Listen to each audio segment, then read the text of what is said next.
Hello everyone. In this particular video, I'll be discussing about sets comprehension. We have already seen how we can perform list comprehension, tuple comprehension, right? And we saw like what is the use of this particular comprehension concept inside Python. We can use this particular concept to write our code in very few lines, right? That is the idea. So let's try to see some example of set comprehension. This is the same things, whatever you have learned in your list comprehension and tuple comprehension, only the bracket will change. Okay, let me show you. So I'll go to my code editor. So guys, before starting with this particular video, I will suggest if you have missed out, these are the class like the list comprehension, tuple comprehension. So please try to go ahead and complete that particular video.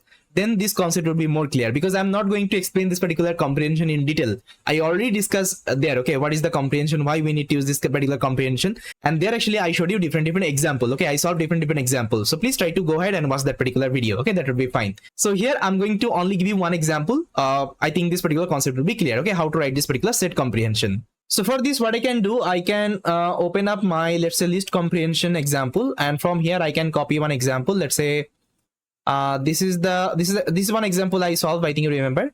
Add 1 to 10 numbers in a list. So we solve this particular problem. I think you remember. This is the simple approach, and this is the list comprehension approach. So I'll copy the same code as it is, and here I'm going to mention it. Instead of using this particular bracket, I can use this particular curly bracket. Okay, curly bracket means we are performing the set operation, right?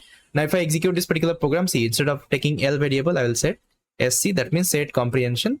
Fine. Now if I execute, you'll see that it's a set comprehension we have done. Okay, previously I showed you for the list comprehension, now it is a set comprehension. Now guys, you can see this another example. So here what I'm doing, I'm only actually doing the square root operation. The number is greater than 5. Okay, I'm just generating some number 1 to 11th, and I'm checking if this is like greater than 5. I'm doing the square root operation. Now if I execute this particular program, you will see the output. Fine. I hope you got it. Only the change is you have to change this particular bracket. Fine. And if any duplicates is coming inside that, it will give you the unique value of it. That is the idea.